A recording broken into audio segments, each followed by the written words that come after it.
Hey everybody! So I'm a double major, Asian Studies and Linguistics. For Asian Studies, one of my concentration is on Korea.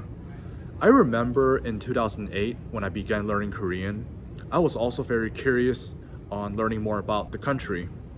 I remember the very first question I wanted to research on was, why is there a North and South Korea? So after learning more about the heinous dictatorship of North Korea, I was also very curious, how do North Koreans live their lives? And I have read many books that were written by North Korean defectors themselves, and my favorite one so far is this: In Order to Live, a North Korean Girl's Journey to Freedom, written by Yeonmi Park.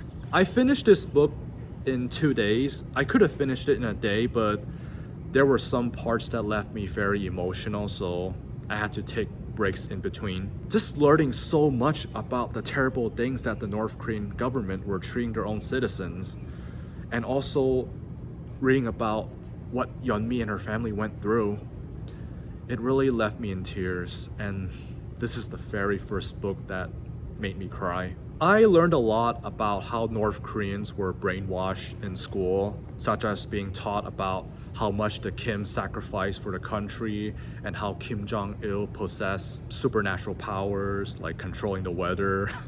Then I realized why North Koreans emotionally worship the Kims as if they were gods, because they were taught to love them. Regardless if it was genuine or not, they had to respect them. However, reading the part where Yeonmi and her mother were living in China, especially what they went through, just knowing that they were being treated as less than human beings, it left me very angry, especially since I am well aware about the human rights issue in mainland China. But the thing for North Korean defectors, especially females, escaping to China, it is not the end of the nightmare yet, because for the most part, they are forced to work in prostitution.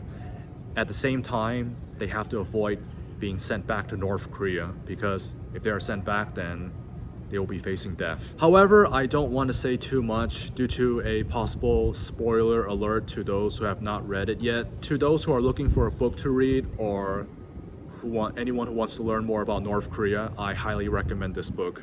I actually bought the digital version, but this physical copy I have is very special. Why? Well, that's because I am deeply touched by what Yeonmi wrote here, to freedom. Because my hometown Hong Kong, we have lost our freedom after a national security law was passed in 2020. As a result, Hong Kongers are living in fear. Many are trying to flee Hong Kong.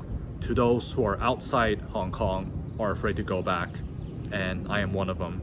And I am really sad because I really miss Hong Kong. Anyways, I highly recommend this book, especially if you want to learn more about North Korea, as it is told by a North Korean herself. This is a true story of courage, sacrifice, and a long journey to freedom. I am deeply touched by Yeonmi's story, despite all the suffering that she went through in North Korea and in China.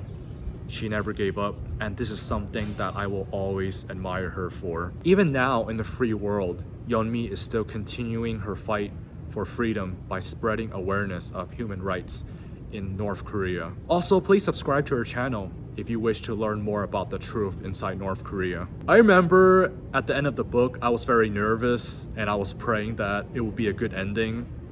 However, I'll just say that I'm really glad that Yeonmi and her mother were reunited with her sister. And Yeonmi, if you happen to see this video, hi. Yes, we have met. Anyways, to freedom.